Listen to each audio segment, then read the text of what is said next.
People get ready, there's a train a-coming.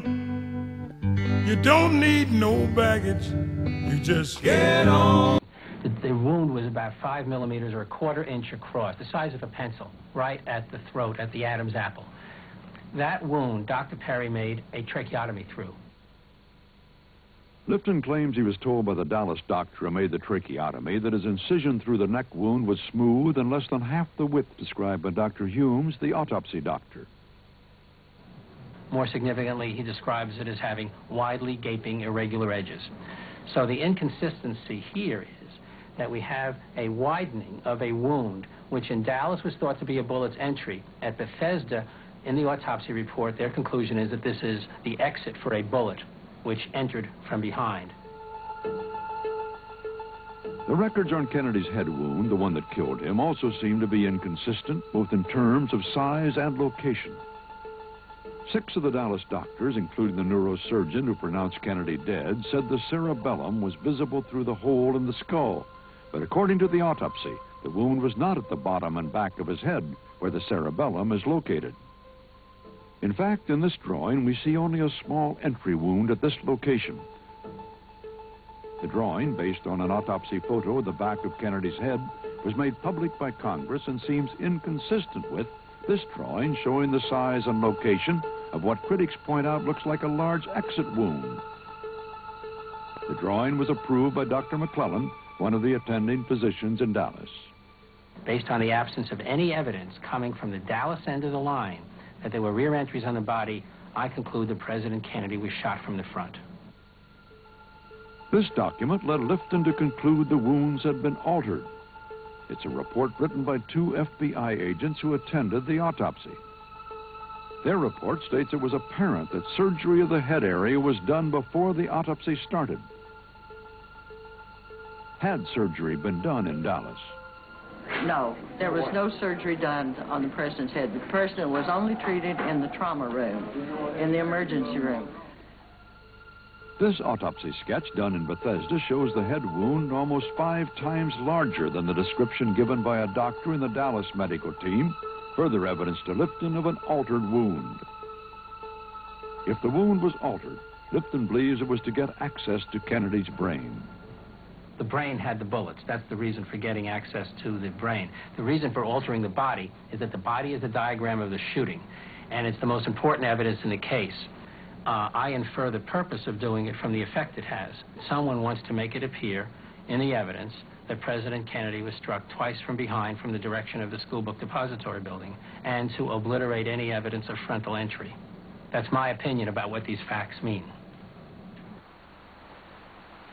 The autopsy doctor refused to be interviewed by Nova, but 4 of the doctors who treated Kennedy in Dallas agreed to come to the National Archives to examine photos of the president's body at the time of his autopsy.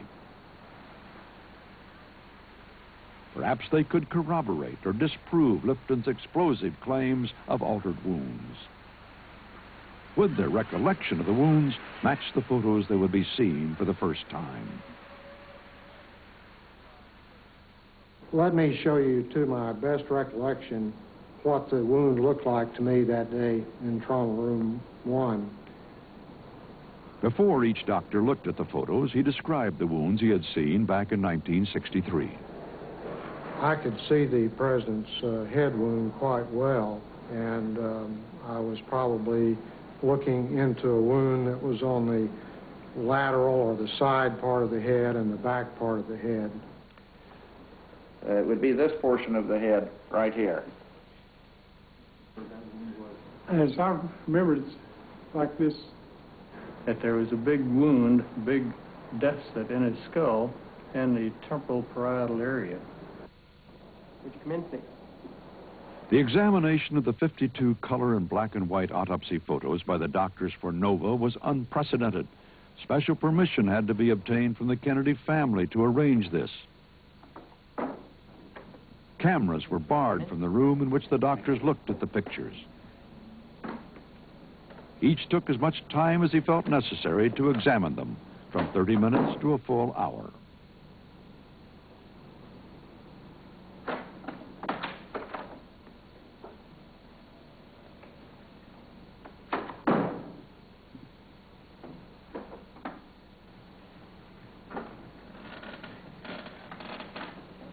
I would have to say, honestly, in looking at these photos, they're pretty much as I remember President Kennedy at the time, except for that little incision that seems to be coming down in the parietal area.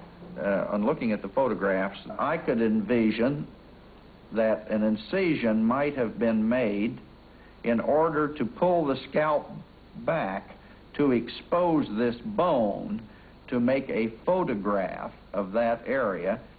Perhaps this explains the surgery to the head area the FBI mentioned. I don't see evidence of any alteration of his wound in these pictures from what I saw in the emergency room. And nothing that I've seen would make me think it had been changed from what happened at that day. The tracheostomy incision, which was shown on several of the photographs I examined, looks exactly the same size and the same configuration as it did when Dr. Perry and I did that incision. I find no discrepancy between the wounds as they're shown very vividly in these photographs and what I remember very vividly. But do the doctor's assertions that they saw no altered wounds clear up the issue? The drawings suggest what many of the photos examined by the doctors in Nova show, a large wound about this size and location. But what about this photo, which shows what appears to be only a small entry wound in the back of Kennedy's head? Dr. McClellan speculates. The pathologist has taken this loose piece of scalp, which is hanging back this way in most of the pictures, exposing this large wound, and has pulled the scalp forward to take a picture. Naturally, the scalp appears to be in its normal state, and there doesn't seem to be any sort of wound in the area where I had drawn the picture that showed this large hole. But doesn't this large wound suggest a shot from the front, as Lifton argues? This drawing, made for Congress, suggests how a small rear entry wound could have created the large wound. Finally, if the large wound was really in this part of the head, why did most of the doctors note back in 1963 that they had seen a specific part of the brain called the cerebellum? I did say cerebellum in my first official report. And the cerebellum ordinarily is in a posterior part. And here I knew very well that the wound was more anterior than that, but there was a portion of the brain that looked like it had a stalk, and it was convoluted to look like what I thought was cerebellum. I said that I thought perhaps part of the cerebellum was missing, and that shows how even a trained observer can make an error in a moment of urgency. In fact, the Dallas doctors were caught up in an emergency life-saving effort. They were not doing an autopsy or trying to describe the wounds. We simply were performing a tracheostomy and felt that it was not an appropriate thing to do at the time to examine the head wound. How would you do that with the widow there, the President of the United States, who was dead? What's the... no one thought about the morbidity of doing examination at that time. That would have been a little sacrilegious, I think, under the circumstances.